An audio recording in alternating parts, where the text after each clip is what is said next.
دوسری حدیث پاک کا مفہوم ہے، نبی کائنات معلم انسانیت صلی اللہ علیہ وسلم ارشاد فرماتے ہیں کہ جو شخص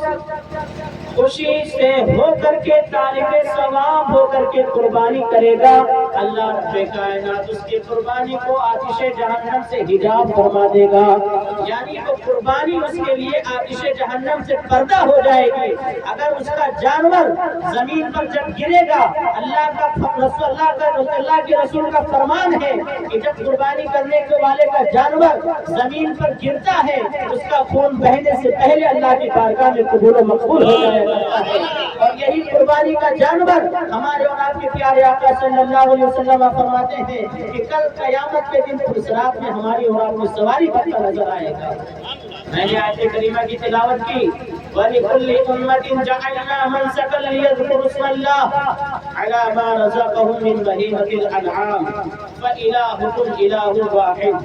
اللہ رب کائنات نے فرمایا ہم نے ہر امت کے لیے قربانی مقرر فرمائی، تو اللہ کا نام لے اس کے دیے ہوئے چوپائے جانوروں پر، تو تمہارا معبود صرف ایک معبود ہے۔ اس سے پتہ کیا چلتا ہے کہ قربانی پیش کرنے کا رواج بہت پہلے سے چلا آ رہا ہے۔ نبی کائنات معلم انسانیت صلی اللہ علیہ وسلم سے پہلے جتنے انبیاء کرام اور رسولان اعظام اس دنیا میں تشریف لائے، ان کے دور میں بھی قربانی پیش کی جاتی تھی، لیکن پہلے کے زمانے کے لوگوں میں قربانی کا پیش کرنے کا رواج الگ تھا، آج کے دور میں قربانی کے پیش کرنے کا رواج الگ ہے۔ پہلے کے لوگوں کے زمانے میں یہ معلوم ہو جاتا تھا کہ کس کی قربانی اللہ کی بارگاہ میں مقبول ہوئی ہے، جس کی قربانی اللہ کی بارگاہ میں مقبول نہیں ہوئی ہے۔ اس کی ایک صورت یہ تھی کہ جب کوئی بندہ اللہ رب کائنات کی رضا کے لیے، جب کوئی انسان اپنی طرف سے کسی جانور کو اللہ کی بارگاہ میں ذبح کرتا، تو اس جانور کی قربانی پیش کرتا، اور وہ سمجھتا تو وہ اپنی جانور کی قربانی کے جانور کے گوشت کو کسی میدان میں یا کھلے آسمان کے نیچے چھوڑ دیتا، اور ایک آسمان سے بغیر دھوئے والی آگ شراٹے مارتی ہوئی آسمان سے اترتی، اور اگر اس کی قربانی قبول ہو جاتی تو اس کے جانور کو جو قربان کیا ہے، قربان کیے ہوئے جانور کو وہ جلا کر خاک کر دیتی۔ مگر جس کی قربانی قبول نہیں ہوتی تھی، اس کی قربانی کی ہوئی جانور، قربانی کے جانور اسی زمین پر پڑے کے پڑے رہ جاتے۔ لوگ یہ منظر دیکھ کے سمجھ جاتے کہ فلاں بندے کی قربانی قبول ہوئی ہے اور فلاں بندے کی قربانی قبول نہیں ہوئی ہے۔ پہلے سابقہ زمانوں میں یہ بھی رواج تھا کہ جب کسی لوگوں میں، جب دو آدمی میں کسی معاملے کو لے کر جھگڑا ہو جاتا اور ان میں کون سچا ثابت ہے کون جھوٹا ثابت ہوئے، تو وہ یہی طریقہ اپناتے، یعنی اپنی طرف سے ایک قربانی پیش کرتے۔ چنانچہ میں آپ کو بتانا چاہتا ہوں، حضرت آدم علیہ السلام کے بیٹے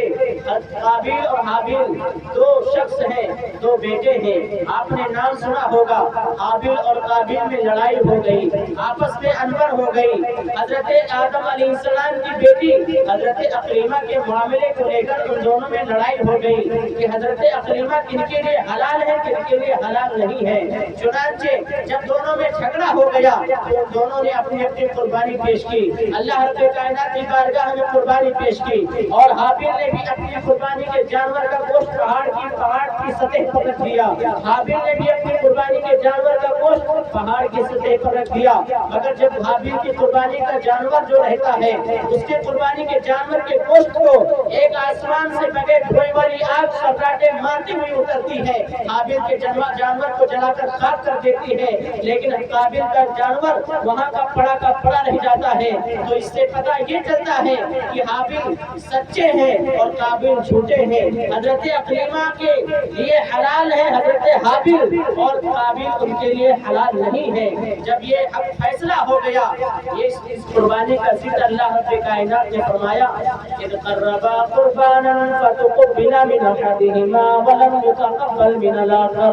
جب دونوں نے اپنی طرف سے ایک قربانی پیش کی تو ان میں سے ایک کی قربانی قبول ہوئی، ایک کی قبول نہیں ہوئی۔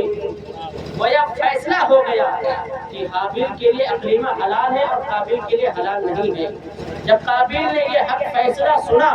تو اس کو یہ برداشت نہ ہو سکا، اس نے حضرت حابیل کا قتل کر دیا، چنانچہ وہ دنیا کا سب سے پہلا قاتل انسان بن جاتا ہے۔ لیکن یاد رکھیں مسلمانوں، اللہ تعالیٰ کا کرم دیکھے، اللہ تعالیٰ کا احسان دیکھے کہ جب اپنے نبی کے رحمت صلی اللہ علیہ وسلم کی امت کی باری آئی، جب ہم مسلمانوں کی قربانی کی باری آئی، تو اللہ رب کائنات نے کہ کس کی قربانی قبول ہوئی ہے، کس کی قبول نہیں ہوئی ہے، اس کو لوگوں سے پوشیدہ رکھا تاکہ لوگ اس گمان میں نہ رہیں۔ اگر آپ ہمیں یہ بتائیں، اگر پہلے کے زمانے میں جس طرح قربانی مقبول ہو جایا کرتی تھی، لوگوں کے سامنے ظاہر ہو جاتا تھا کہ فلاں بندے کی قربانی قبول ہو گئی ہے، فلاں بندے کی قربانی قبول نہیں ہوئی ہے، اگر آج کے دور میں یہی معاملہ ہوتا کہ فلاں کے بندے کی قربانی قبول ہو